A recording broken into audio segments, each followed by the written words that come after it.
We see them every day. I saw them this morning, standing on the medians of Glades or Palmetto Park Road, maybe with a sign or a bucket. We come to a stop or wait for our chance to make a left turn, and we have to choose. Make eye contact or find something else to fixate on until they walk past our car.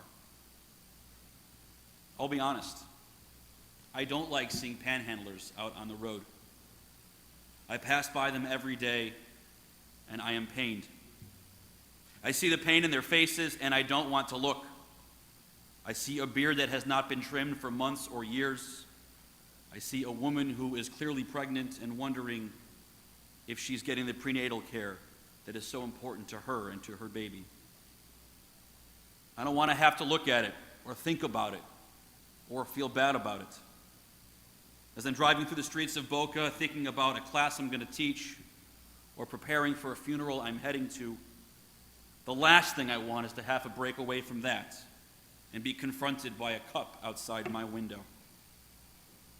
I might think to myself, I know he must have issues, but I got my own life to deal with and trying to help other people with theirs. Or in that moment, those persistent and misguided predilections about panhandlers might come to the surface. Like, he must have done something to get himself in that situation, or she's only going to use it to buy drugs or alcohol. I probably could help you, I think, but I just don't have the time or the patience right now. I turn my focus away, and when the light changes, I drive off. Then afterwards, I feel bad. I feel bad I didn't do something to help, that I didn't reach into my pocket for a couple of bucks or keep bottles of water or energy bars in my car. I looked at that person, that man or woman, standing on the median and made assumptions about how they got there. And those assumptions made me numb to their reality and their humanity. I didn't take the time to think about how they may have found themselves in that desperate situation. It's a challenge to see or think or feel beyond ourselves. We are hardwired with the instinct of self-preservation to think of ourselves first. I'm thirsty, I need water. Hungry, food. Hot or cold, shelter. Got those things? Great. Now I can move on to the finer things in life. No, but wait. Before I can do that, I got to think about those around me too. It's so hard in our age when we are overrun with information and stimuli. It's become harder and harder just to keep our own lives in order and our own needs attended to, let alone to challenge ourselves to think about those with whom we share our community. It takes a lot of self-care to be able to care for the other. But it is so important that we do so. It is something that our tradition declares and repeats, instructs and reiterates throughout our history. We are all created b'tselem Elohim, we learn in the beginning of Genesis. We are created in God's image, divinely imbued and entitled to a level of honor and respect befitting one of God's creations. Ahav et reyecha kamocha, the book of Leviticus teaches. Love your neighbor as yourself.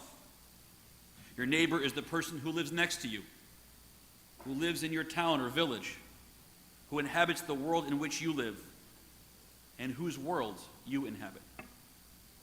The rabbis of the Mishnah in their famous ethical treatise that we call Pirkei Avot wrote, Al tadin et chavercha ad shetagia lemekomo.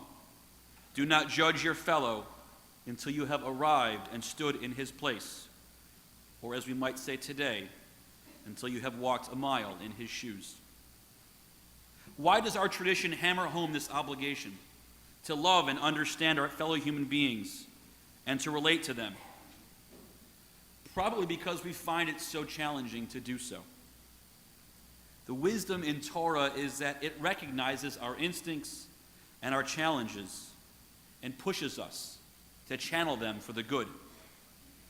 We have incredible abilities of insight and caring, of preservation and safety. And we use those instincts to protect ourselves, our families, our loved ones, our friends. It's good, but not good enough, the Torah teaches. Care about those you see and don't know. Help your fellow lift his donkey that has fallen under its load. And once you have done that, help your enemy do the same. Seek to understand what motivates your fellow human being. And if you do, your interactions with them will be more pleasant and fruitful. But it is so easy not to. It's easy to get caught up in our own heads, to assume that the way we see the world is the way the world is. Once we've done that, it's almost impossible to understand why someone would disagree with us or think differently than us. And that leads to argument, to discord, maybe resentment or hatred. And yet we do it anyway. We do it at home with our family and friends. We do it as part of our Jewish community and in our American public discourse. We certainly do it when it comes to race and race relations. We judge other people and their insights before they've even opened their mouths. I have a teacher who taught me a value of listening, of truly listening in dialogue.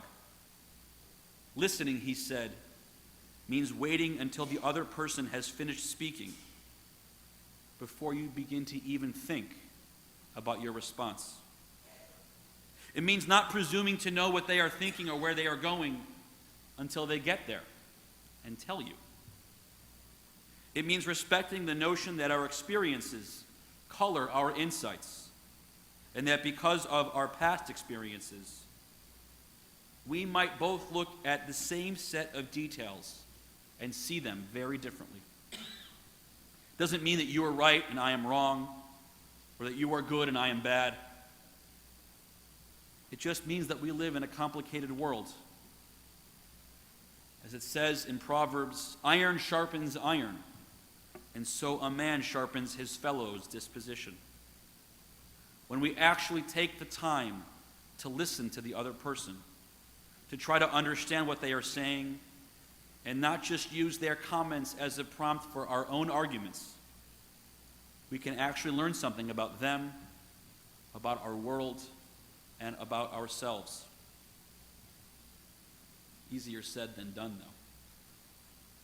More often than not, when we get into a disagreement with someone, when what they are saying or doing or being challenges our thoughts and dispositions, our instinct is to dismiss, to challenge, to argue. It happens in families all the time. Think about the time when you had a fight with a spouse or a child or a parent, and the fight was over something so stupid that you tell the story now with a laugh. Share it with your friends outside your family circle because it was just so silly in a simple miscommunication. The tightness that we feel from family, the comfort that comes from knowing someone for your entire life or theirs, protects us from all kinds of strife. Blood, as they say, is thicker than water. But we can also get mired in the thickness of that blood, assuming that our family and close ones see the world like we do, and wondering what's wrong with them when they don't. Every mother of a teenager or father of a toddler has found themselves so confounded with their child's behavior that they wonder, what in the world are you thinking? As parents and children, we lash out as a result of that bewilderment, failing in the moment to see the world through our loved one's eyes. If it happens once or twice, we probably have the ability to recover. But a lifetime of these misunderstandings, of these snap judgments, can erode the fabric of even the closest family. This past summer, Another of our families, our Jewish family, forgot these values of listening and understanding with really upsetting consequences. Like a family, we Jews are known to disagree. As the saying goes, 2 Jews, 3 opinions. We disagree on how to be Jewish and what we need to believe. We disagree about Israel, about what she needs and what we can do for her. And this summer we disagreed about the Iran deal. That was to be expected. With stakes as high as the potential threat of a nuclear Iran represents, discord was not just unavoidable, it was in some ways necessary. But what happened through the course of that discussion was something that really did not happen and has not happened in the recent history of the Jewish people. The mix of domestic U.S. politics, different expressions of Zionism, organizations and public officials seeking to address both global and parochial concerns led many in the Jewish community to begin to question and downright ignore the motivations of those with whom they did not agree. Is the Iran deal perfect? No, far from it. Does it address some of our concerns? Yeah. All of them? No. Enough? We'll see. But what has pained me through this process has been the vitriol, the cynicism, the judgmental attitudes that people all over the spectrum have expressed. If you are against this deal, then you are for war, some have said. No, I might be against this deal because I don't think it adequately protects us from war. If you are for the deal, then you are legitimizing a regime who is dedicated to destroying the state of Israel and terrorizing the great Satan, our United States. No, I have significant concerns about the motivations of the Iranians, and I might think that this is one small but important step in preventing them, this terrifying regime, for the time being, acquiring the tools to wreak untold havoc on my 2 homelands. Many in the Jewish community have appeared concerned with expressing their own thoughts and being quite dismissive of others' fervently held opinions. Through that process, we have wounded ourselves. As I read statements that are coming out now that the deal is done, I hear a lot of, now it's time to heal the wounds. Wrong. The time to heal the wound was before it was inflicted.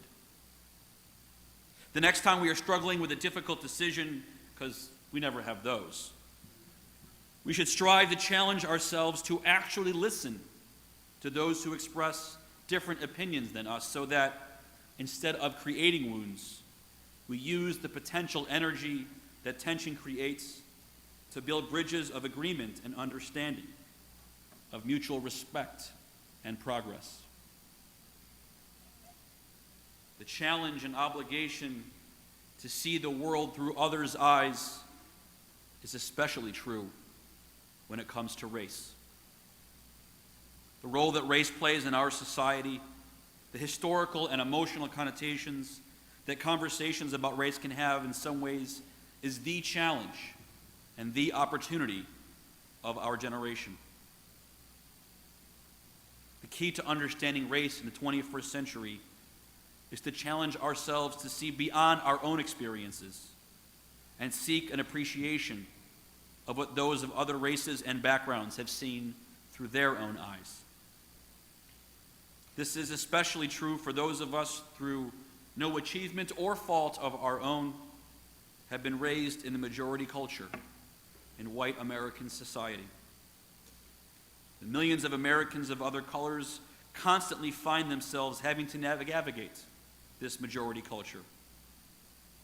And it's time that everyone, black, white, brown, green, purple, challenge themselves to appreciate the racial and cultural journeys of their fellow Americans. Let's be honest, we've really come a long way. It took 250 years from the onset of slavery in this hemisphere for our collective wisdom to recognize its moral shortcomings. It took 100 years from the end of slavery for our nation, with indispensable support from our reform movements, to enact legislation like the Civil Rights Act and the Voting Rights Act, and finally offer protections for the principles of justice and fairness for all. 50 years later, the majority of Americans cast their ballot for an African American president. Overt racism is simply no longer tolerated in our society. And yet, in the last few years, our nation has been roiled with racial tension and strife. The deaths of several black men and women, many of them young and unarmed, some sadly at the hands of law enforcement officers, has opened up a wound that many had hoped was completely healed. In response to what has seen by some as a callous disregard for people of color, by individuals and institutions in our nation, a campaign to remind the entire world that Black Lives Matter has begun to spread to all corners of our society. Just a few days ago, the mistaken arrest of tennis star James Blake and the violence with which he was taken into custody only serves to underscore the observation by many that black men are presumed to be dangerous and should be treated as such. Few black men are dangerous, and few of our law enforcement officers make these egregious mistakes. Most of both groups are good, well-intentioned people concerned with their lives, their families, and their communities. But clearly, a level of distrust and misjudgment has arisen that needs to be addressed. And I believe that we are on the precipice of a new dimension to the conversation about race in this country. As I was growing up and into my adulthood, I felt like our idea that society was advancing to was one of color blindness. See each other not for the color of our skin, but for who we are on the inside, I was taught. Dr. King's "I Have a Dream" speech instructed us to judge people not by the color of their skin, but by the content of their character.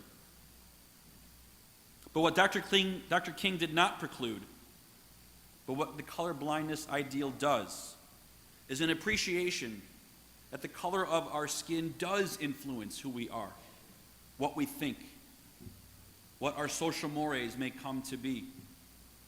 On the one hand, skin color has very little to do with genetic similarity. The chances are high that I have more in common genetically with someone who lives across the world with a different ethnic background than many of you here today, and we could be from the same little shtetl. And so what in many ways distinguishes black from white is not our genetics, but our socialization. We are all raised in a race and in a culture. Important books like Ta-Nehisi Coates' Between the World and Me and Debbie Irving's Waking Up White have in the last year challenged us to understand that there are vast differences between black and white culture, and more importantly, how dominant white culture is in the quilt that we might call American culture. The anecdotes they share from their own lives and their own experiences are both gut-wrenching and eye-opening. Each of them describes a world in which people, both black and white, fail to see the humanity in each other. Whether it was the racist redlining policies of the 20th century real estate, which made it next to impossible for black Americans to move into white neighborhoods, higher interest rates for certain borrowers, the presumption that all white police officers are racist pigs, these phenomena don't even begin to capture the depth of racial strife in our nation, because we are suffering from a true lack of understanding. We live for the most part separately at our own schools and institutions. And for most white Americans, myself included, Our only interactions with people of color happen in white milieus, like offices owned by white business people. And as Jewish Americans, we sit somewhere in the middle of all of this. On the one hand, there's no doubt that in this continuum of white and black, the vast majority of American Jews are white. And yet we carry with us the cultural baggage of other lands and other times when we were that outsider, persecuted, discriminated against, ignored, even vilified. The central message of our foundational story, the Exodus from Egypt, is that we know what it feels like to be oppressed. Avadim hayinu, we were slaves, and now we are free. And so we ought to challenge ourselves to be more understanding and sensitive to other peoples, to seek to elevate them from prop to person, from character to partner. It is part of our sacred obligation to God and to each other not to ignore the humanity of the person across from whom we stand. Empathy and understanding doesn't happen on its own. We have to challenge ourselves to see the world through others' eyes. For friends and family, that's easy. It can begin over a cup of coffee. It might mean abandoning temporarily our preferred news outlets and just maybe all news outlets and their talking heads to seek out the leading minds with whom you disagree. It means challenging ourselves not to be quick to judge, to do that listening that really allows for others to express themselves. If we do that, perhaps this new year can be one of cooperation and celebration, a quieting of the strife of the past. And so on this Rosh Hashanah, let us commit ourselves to a renewed spirit of understanding and learning. As we hear the sound of the shofar, let its blasts awaken us, open our eyes and our minds. Let us shake off the blinders that we have fashioned for ourselves and turn our eyes to those around us, remembering too that they are gifts from God, our divine beings. To call us to that attention, to remind us of our responsibility to ourselves, to see the humanity in others, to turn our eyes toward people standing on the corner and see them as a fellow human being. And through this step, help each other seek the humanity in the world